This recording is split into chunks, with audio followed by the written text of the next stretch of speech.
दिसंबर की रात थी। वह रात जिसमें कोहरा ऐसा लगता है जैसे किसी ने रुई के ढेर हवा में बिखेर दिए हों। हवा इतनी ठंडी थी कि पक्षियों तक ने अपनी नींद में पंख समेट लिए थे। जंगल के बीच छोटे हिरन का दिल तेजी से धड़क रहा था। उसकी सांसें भाप की तरह बाहर आ रही थीं और उसके पैर ठंड से जम रहे थे। वह अपने घर एक घनी झाड़ी के पीछे वाले कोने से बाहर निकला और कांपते हुए बोला, हे भगवान, आज तो ठंड पिछले साल की ठंड से भी ज्यादा है। अगर जल्दी ही कुछ नहीं मिला तो मैं तो जम जाऊंगा। हिरन ने देखा कि दूर पेड़ों के ऊपर हल्की चमक थी। वह समझ गया, वो बंदर का पेड़ है।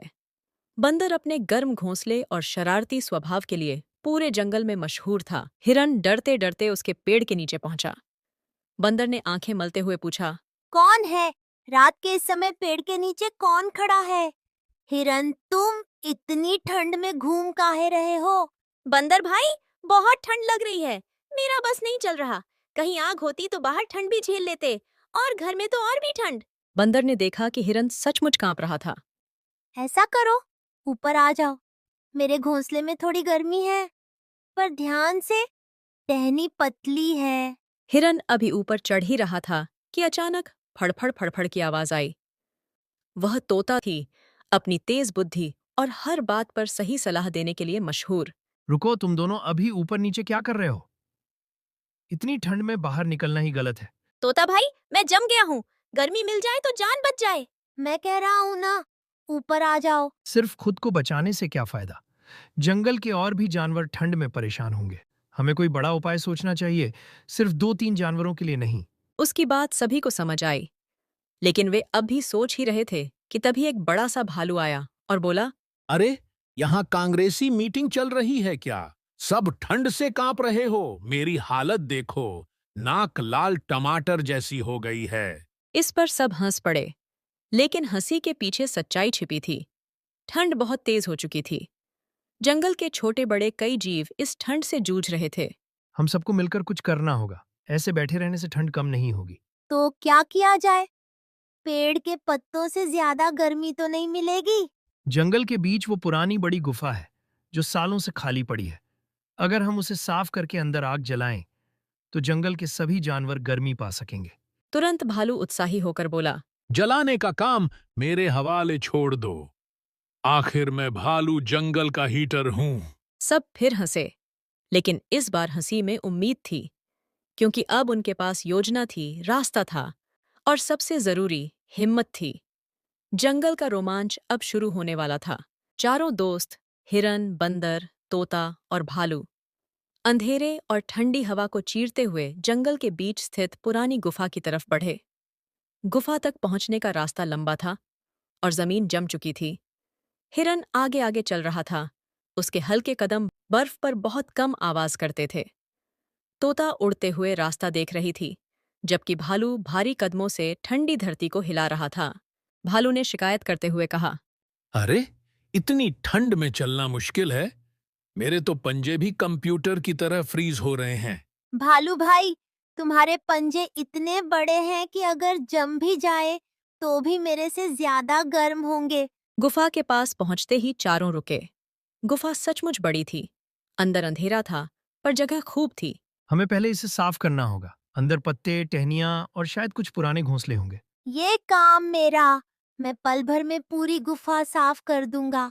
सब अपने हिसाब से काम करने लगे, और 1 घंटे के कठिन काम के बाद गुफा साफ दिखने लगी।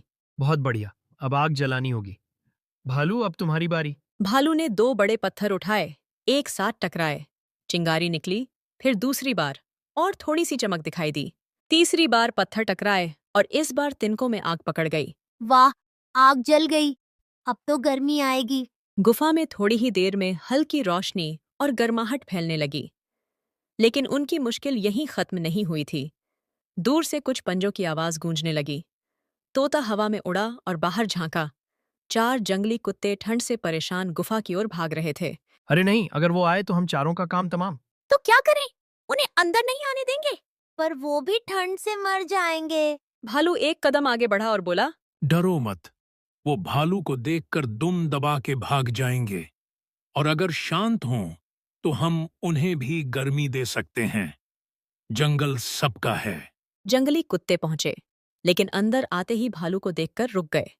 उनके दांत किटकिटा रहे थे। इनमें से एक बोला, हम अंदर आ सकते हैं, बहुत ठंड है। अगर तुम किसी को नुकसान नहीं पहुंचाओगे तो अंदर आ जाओ, हम सब मिलकर ठंड काटेंगे। कुत्तों ने सिर हिलाया और धीरे धीरे अंदर आकर आग के पास बैठ गए। गुफा अब गर्मी, दोस्ती और भरोसे से भर चुकी थी। रात और भी ठंडी होती गई। हवा गुफा के बाहर तेज हवा की आवाज कर रही थी, लेकिन अंदर सब सुरक्षित थे। हिरन, बंदर, तोता, भालू और वे 4 जंगली कुत्ते। आग तेज जल रही थी, लेकिन लकड़ियां खत्म होने लगी थीं। गुफा में सन्नाटा छा गया। अगर लकड़ियां खत्म हो गईं, तो फिर से ठंड बढ़ जाएगी। हाँ, पर इतनी रात में बाहर जाना बहुत खतरनाक है। हवा इतनी तेज है कि मेरे पंख भी कांप रहे हैं, पर अगर कोई नहीं गया तो सब ठंड से परेशान होंगे। तभी भालू खड़ा हुआ। मैं जाऊंगा, मेरे फर मोटे हैं, हवा मुझ पर कम असर करेगी। नहीं, तुम अकेले नहीं जाओगे, मैं भी चलूंगा। और मैं भी। मैं तो उड़कर जाता ही रहूंगा। हम भी मदद करेंगे, हम दौड़कर जल्दी लकड़ियां ला सकते हैं। और ऐसे पूरी टीम फिर निकल पड़ी, कड़कड़ाती ठंडी रात में। हवा इतनी तेज थी कि पेड़ झुक रहे थे। बर्फ जैसी ठंड चेहरों पर चुभ रही थी, लेकिन सभी एक दूसरे का हौसला बढ़ाते रहे। कुछ देर बाद वे जंगल के सूने हिस्से में पहुंचे, जहां सूखी लकड़ियां जमा थीं। हिरन ने सूखी घास और छोटी लकड़ियां इकट्ठी कीं। बंदर ने ऊंचाई से मोटी डालियां तोड़ीं। भालू ने बड़े ठूंठ उठाए। कुत्ते तेजी से एक-एक लकड़ी पक डाहकर वापस गुफा की ओर भागने लगे। तोता ऊपर से रास्ता दिखाता रहा। जब सब वापस गुफा पहुंचे, आग लगभग बुझ रही थी, लेकिन नई लकड़ियों ने फिर उसे तेज कर दिया। गुफा में सभी थककर बैठ गए, लेकिन उनके चेहरों पर मुस्कान थी, क्योंकि उन्होंने मिलकर सबसे कठिन ठंडी रात को मात दी थी।